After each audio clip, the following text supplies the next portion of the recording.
What's up, guys? So today we're going to be working on the interior in the LS swapped Mustang drift car.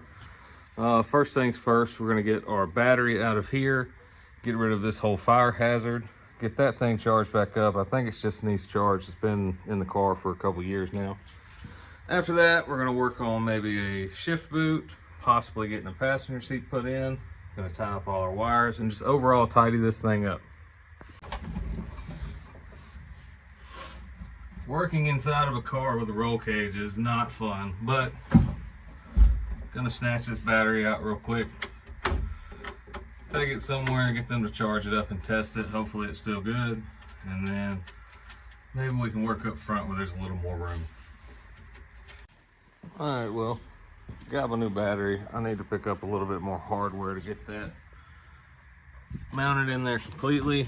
We're gonna move on to building a shift boot for this thing.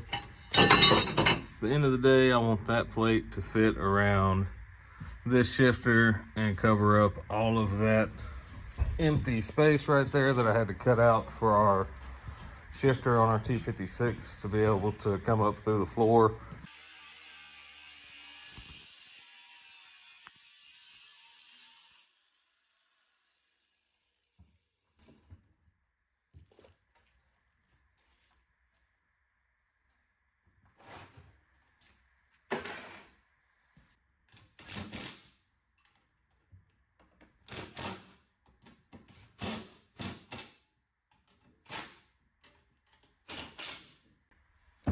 Alright, so that's what we're left with now.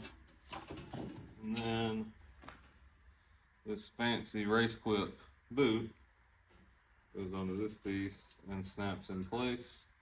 This is fire retardant, so say there's transmission fluid, we blow out the rear seal on the transmission, whatever.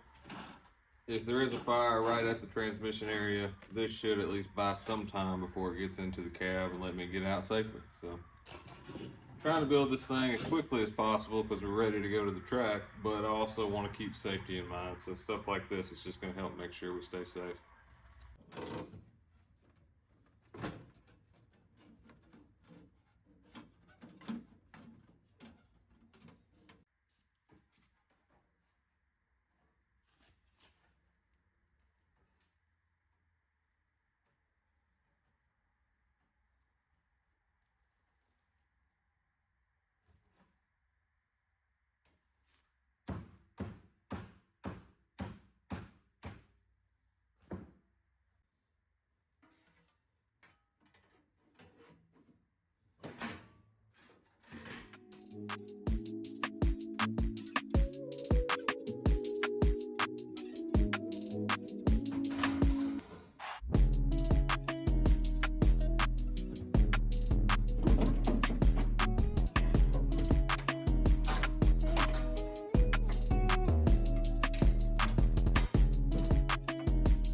All right, well, that's not the prettiest thing in the world, but it's on there.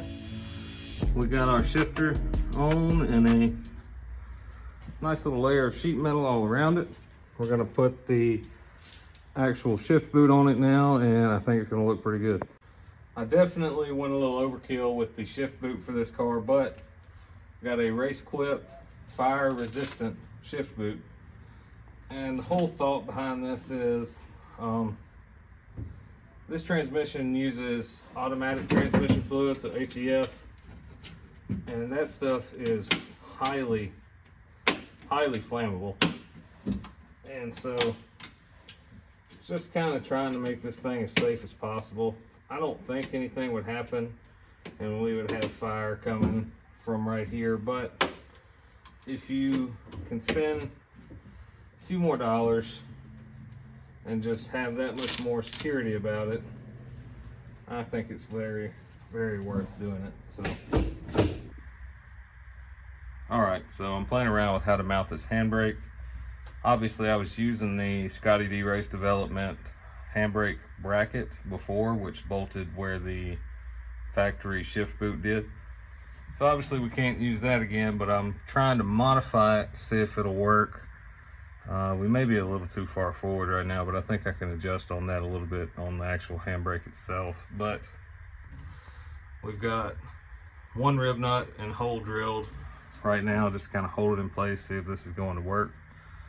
And those rib nuts are going through that sheet metal into the floor, so it's not just like on the sheet metal that we just put in, it's actually mounting to the floor pretty securely. So the thought is just to do 3 holes across the front of that bracket right there and then see how that holds up. And if we need to, we can always add a brace on the back of the handbrake. But I'm gonna run with this idea for now. I'm gonna take the handbrake back out and actually put the dash back in here temporarily and just see if this will work. Alright, so that handbrake mounting I think is gonna work out fine. I was able to adjust this back pretty far to where I'm confident it's not gonna interfere with the dash. Now what I'm working on is just cleaning up some of this wiring in here so that I can put the dash in, hopefully for good this time. Or at least until I want to redo some of this work later on. But we're going to zip tie up that main wiring harness, try to organize some of these power wires and stuff for the starter and stuff. Got our new battery in, grommets on the battery box. Sorry about that. Zip ties going to the main power for the Holly and to the power distribution up there. So yeah.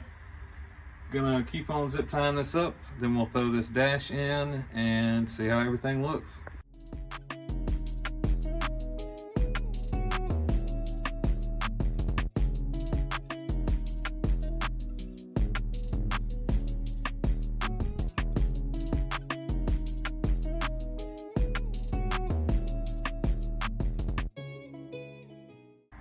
Alright, so this is kind of how the interior's come out so far. Seats in, dash is back in. I still need to finish mounting it. We did get a shift boot put on and handbrake put in. I think that's going to work out perfect. My switches are mounted back up and I put a kill switch that's removable so that anytime I don't want the car to be able to just jump in and crank it up, I can take that out, and so it's essentially disabled. Get the steering wheel out of the way so you all can see this a little bit better. The handbrake turned out just about perfect. It feels nice and solid, but yeah, we did get the wiring on the other side tied up also. Let me go over here and show you guys. So now the passenger floorboard's nice and clear. Do plan on getting a seat on this side at some point. I have a seat, I just don't have it here. It's at my dad's shop. Let's see. Peel this back. There's access to the terminator right there. See some of the wires that I got tied up. Plop that back in. Hide all that. But yeah, that's it for this video, guys. I hope you guys enjoyed it. Let me know what you would have done different, and I'll see you next time.